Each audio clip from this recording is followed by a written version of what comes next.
Hey all, and this is the Ethereal Flux event. This is Water Slayer and Noble Killer. So I've made up a few teams. Some interesting combinations, that's for sure. Also a commander team. The commander team is mainly for the guild bosses. The best team is the team you can see here, the Noble Killer one with Santa. I got this card here on tier 2 of the vault, believe it or not. I only did 2 tiers, so that's helped with the team quite a bit. I might get the other card later on with coins. So let's talk through this team. Start left to right. So Bloody Mary and Phantoms Unseen, both Noble Killer cards. These cards are good as they have this Bloody Mary skill. Creates a ton of water power gems. If you don't have the event deck, then I highly recommend putting these 2 cards on the team if you're using something based around Noble Killer. Sirius the Omnipresent, another Noble Killer card. This is an event card as well. Creates a lot of power gems. Also has a delay skill on it, so might be useful with something like the Jailers as well. Black Flag Marauders. This is a good card. It is a commander card, but creates a lot of power gems and has that upgrade skill. That's why it's on the team. And then Santa to finish. This is to boost up all the Noble Killer cards. So yeah, pretty straightforward team. It's reasonably effective. Sometimes I get 2 to 3 Q off of the card from the event deck and Phantoms Unseen. So the relics on the team are a little bit strange. They're not the most effective, but I have to make do with what I've got.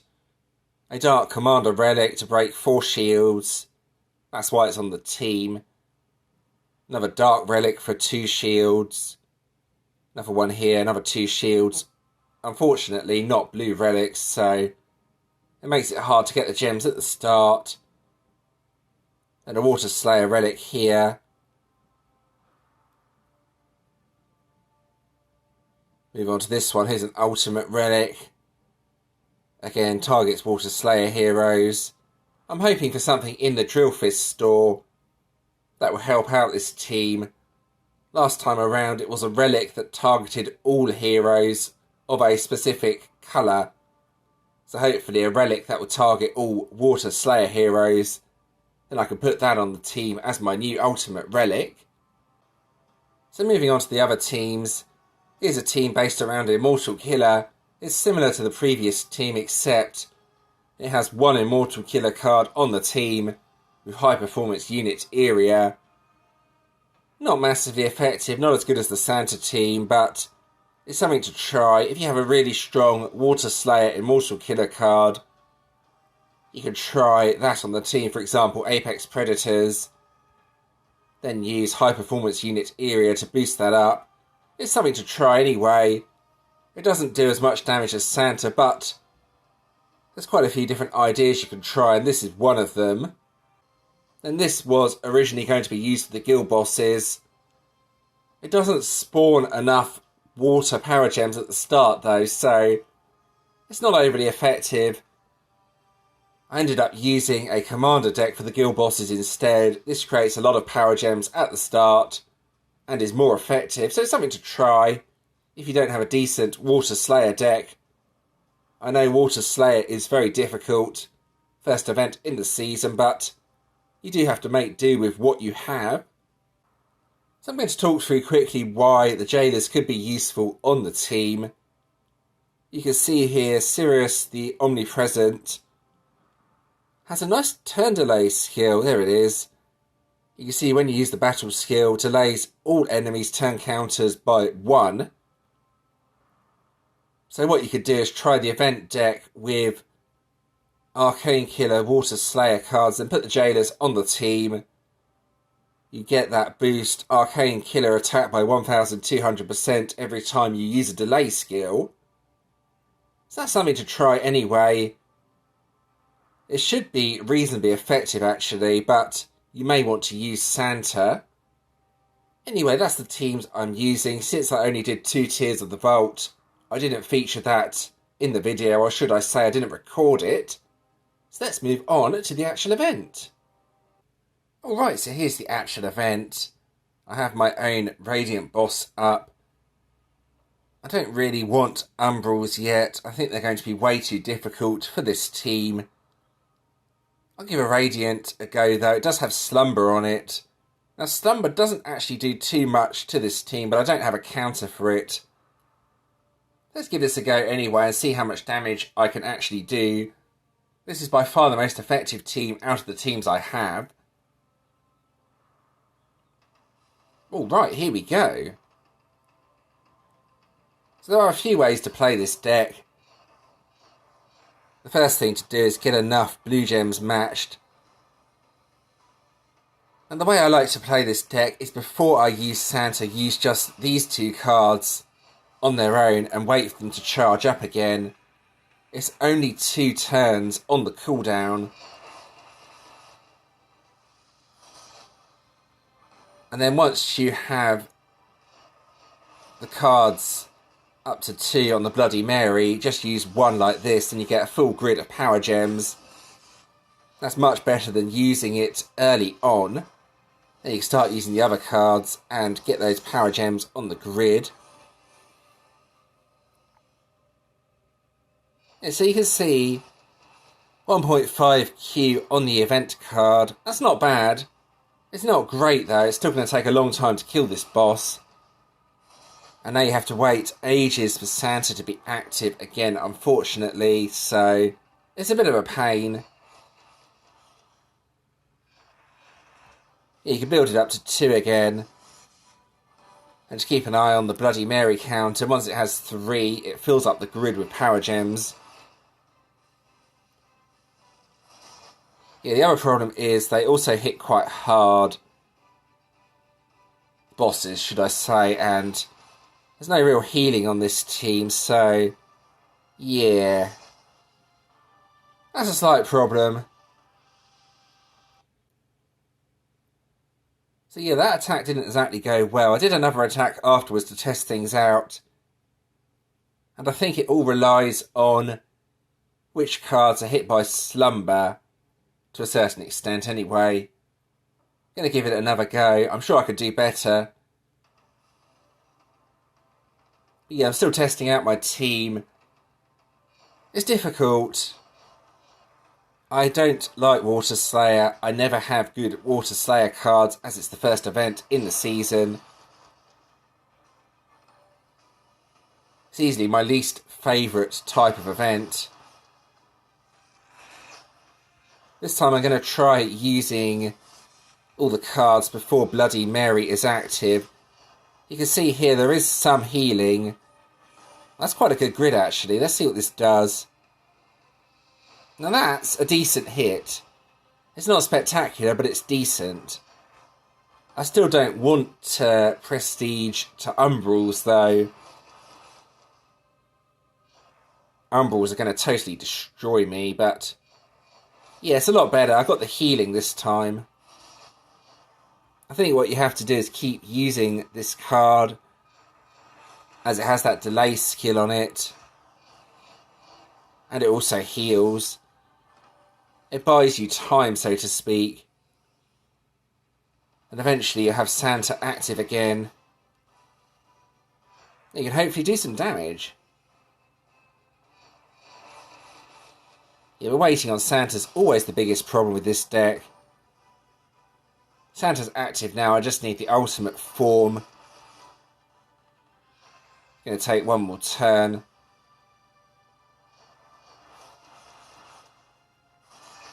Right, here we go. I use Santa at this point. Let's try left to right. Yeah, you can see the healing's blocked now because of Slumber. And that's why I'm dying. Yeah, I think what I'm either going to need to do is put a Slumber counter on the team. Or something that removes Slumber. Yeah, it's a difficult one.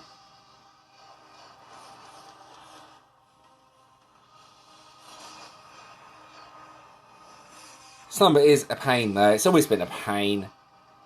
I'm just going to try and hit without the Santa boost and see what this does. Let's get the correct order. There we go.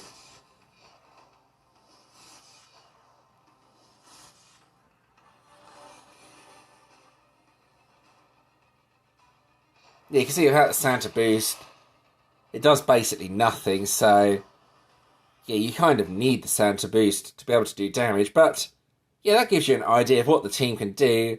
It's not spectacular, but it can damage the bosses. When I get Umbrals, unfortunately it's going to auto-prestige me at some point. I'm going to have major problems. So there we go, that's what my best team does. I will kill a guild boss as well, just to show my commander team, and then have a look at the event rewards. So yeah, the commander team is actually surprisingly effective. It's perfect for quick killing. There's plenty of water power gems at the start. I don't think it's going to be that useful for frenzy bosses though. But you see here, it's the only team out of the ones I have made that you can use the skills on the very first turn with.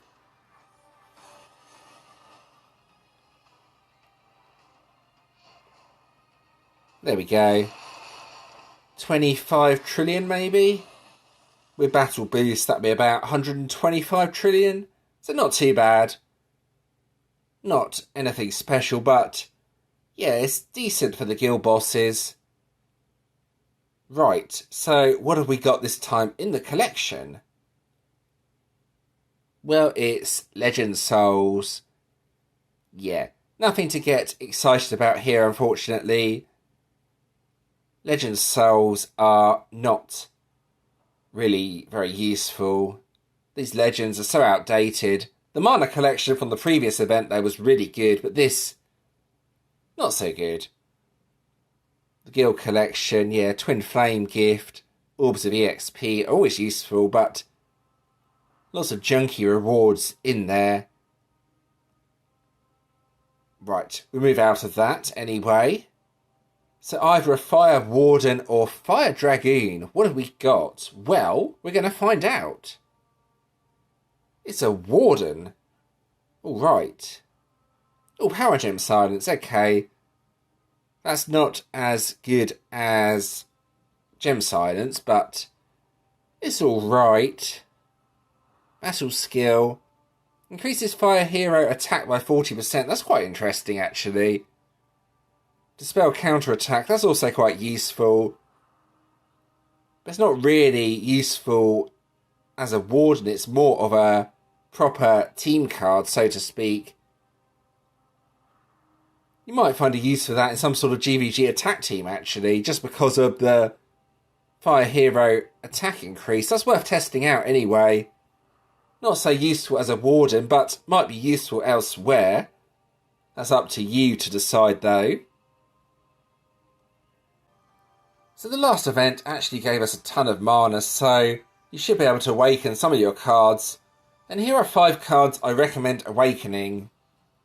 Start with Defraggers. This one has an increase to self-damage by 50%.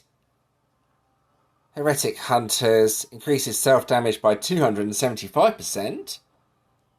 Brothers in Banditry, this one is 300% increased damage to itself. Sunblessed Siblings increases self-damage by 160%. And finally, Uprising Coven. You can see the theme here, they all increase their own damage. And these are all main hitting cards, so to speak. So, yeah, if you want to awaken some cards, these are 5 I recommend awakening. All commander cards though, as I don't really focus too much on Slayer. As you can see here, 1 of each colour. So if we go over to the newsfeed, you can see there's some interesting stuff here. Let's get the ultimate form in the Dragoon Pass. 6 pink star Dragoons unlocked. Well, you kind of need those. 6 pink star Wardens are very difficult. So yeah, they seem very useful if you can get them, but I think it's going to take a long time to make one.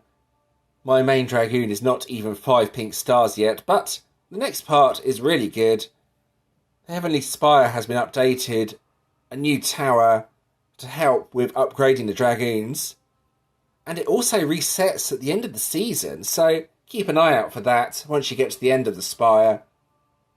You can now play Spire infinitely, unlike how it was a long time ago when you reached the end you couldn't do any more Spire. That's a really good update, I'm really liking that. So to finish, let's have a proper look at the event deck. Well, here's the event ultimate form anyway. Creates a lot of power gems. And increases self-attack as well by 100%. Oh, okay, so you can't have fire gems either. Once per turn upgrades 15 water power gems by 1 rank when a turn delay skill is used. So yeah, it definitely feels like the sort of deck that should be used with the jailers. There's a lot of delay on these cards. And if we go over to both the cards here, let's see. It has delay skill on it. And then the Master Hero, here we go, that's Stardoor. This one doesn't have a delay skill on it, okay. So yeah, Stardoor won the previous season, so to speak. I would have been interested to see what would have happened if Stardoor had changed his name at the last minute. Maybe to something like Network Sucks. I'm wondering if they still would have named the card after him or not. That would have been quite funny, but it didn't happen. But anyway, that would have been quite interesting if it had happened. And there we go, that's the end of the video. I hope that was helpful. As always, if you do have any questions or suggestions regarding this video, please let me know in the comments and I'll do my best to help. If you did enjoy this video, leaving a like and subscribing to the channel is always appreciated. Thank you to those that have already subscribed, and thanks for watching.